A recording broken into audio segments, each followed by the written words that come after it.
আমি মৃত সোহাগের ওয়াইফ, যা গত 1 বছর আগে যে মিটফোর্ডে পাথর দিয়ে মারা হয়েছিল, আমি তার ওয়াইফ। যে দুঃখিত কথা, যে আমার জন্য খুব কষ্টের কথা যে এরকম একটা কথা কি লেবেল। এখন তো আমাদের বিচার কিভাবে হইব, শাস্তি দেওয়া আসামি গো, এটা নিয়ে আলোচনা করার কথা, কিন্তু ফ্যামিলির মানুষ এরকম একটা নোংরা কথা কইবে, একটা কমেন্ট করবো আমারে, আমি মানে কোনোদিন ওকে আশা করিনি। আর এরকম আমি ফেস দিতেও চাইনি, কারণ ওরা এরকম কথা বলবে, ওরা শুধু বিচার চাইবো, ওর মামা ওর বাবা সবার কারণে বিচার চাইবো, কিন্তু আমার দিকে আঙ্গুল থেকে এরকম কথা বললো কেন ওরা? এটা তো আমার জন্য খুবই কষ্টকর কথা। কেন তোরা এরকম কথাগুলো বললি? আমি তো তোদের থেকে কিছু চাইনি, আমি তো ফ্যামিলির বিষয়ে কিছু বলতেও চাইনি। আমার হাজবেন্ডের সাথে আমার কিভাবে ডিভোর্স হয়েছে, আমার সংসারে কি হয়েছে না হয়েছে, আমি তো এইসব বিষয়ে কোনো কথা উল্লেখই করতে চাইনি। কিন্তু আজকে তোরা আমার কোন পরিস্থিতি থেকে দাঁড়া করলি? আমাদের বাড়ির কথা, ঘরের কথা, আমার হাজবেন্ড কেমন ছিল না ছিল আমি কিন্তু কোনো সব মিডিয়ার কাছে বলছি? এর আগে কখনো বলি নাই, কিন্তু তোরাই তো আমার কথা বলতে বাধ্য করছিস। এই জন্য আজকে আপনার সবাই যে ডাকা, সেটাই তো বললাম, যেটা তো পারিবারিক বিষয় ছিল, একটা পারিবারিক ঝামেলা হলে অনেক কিছুই হয়।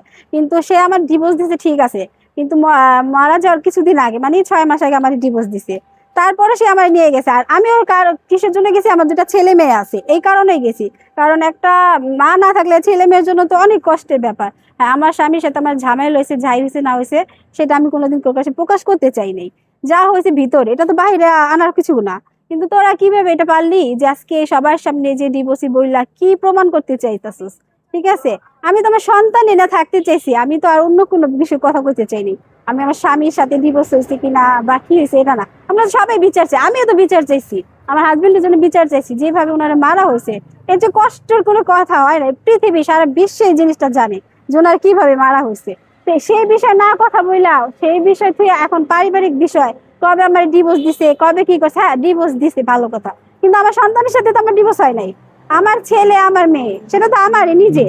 আমার স্বামীর সাথে ডিভোর্স হয়েছে, সে তো মারা হয়ে গেছে। এখানে তো আর এমন কিছু না যে অন্য কোনো লোক আসছে সেই জায়গায় যে আমি ভাগ বসাইতে গেছি, যে আমার স্বামী আরেকজনে বিয়ে করে রেখে গেছে, ওই মহিলার সন্তান ওরা, আমি যেখানে ভাগ বসাইতে গেছি, এমন তো কিছু না।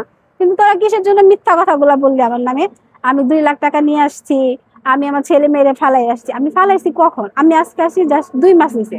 এতদিন তো তোদের সাথেই ছিলাম, এখনো চাই আমি আমার ছেলে মেয়ে না থাকতে। কিন্তু তোরা সেই বিষয়টা না কথা বইলা আরো সবার সামনে, মানে বিশ্বের কাছে আমার খারাপ প্রমাণ করতেছিল আমি একটা খারাপ মা। আমি আমার ছেলে মেয়েরে চাই না। আমি যে আমার ছেলে মেয়েরে কতটা ভালোবাসি বা আমি যে কেমন মা সেটা সবাই জানে। আমি তো সবার কাছে এটাই বলি, আমার কষ্ট লাগে যে নিজের সন্তান কিভাবে বলে মা যে টাকা নিয়ে যেতে চেয়েছে। আমি তো তোদের গর্বে রাখছি, আমি কিসের জন্য তোকে টাকা পয়সা সম্পত্তি চাম? আমি কি তোর বাবা মরার পরে আসছি, যে না মরার পরে আইসি বা আমি অন্য জায়গায় বিয়ে বসছি? এই কারণে আমি ছেলে মেয়ের কাছ থেকে ভাগ দিতে যাই, এটা আমার সৎ পোলা পাই যে আমার স্বামী ওদেরকে না আমি লেখা দিয়ে গেছে, আমি সেখান থেকে বাঁচছি। আমি তো এমন কিছু না। আমার সন্তান যেখানে থাকুক, যেই প্রান্তে থাকুক, সব মাই দোয়া করে আমার সন্তান ভালো থাকুক, আমার ছেলে মেয়ে ভালো থাকুক, তবে তাদের ভবিষ্যৎ কেন আমি নষ্ট করতে যাবো? আমার তো দরকার নেই।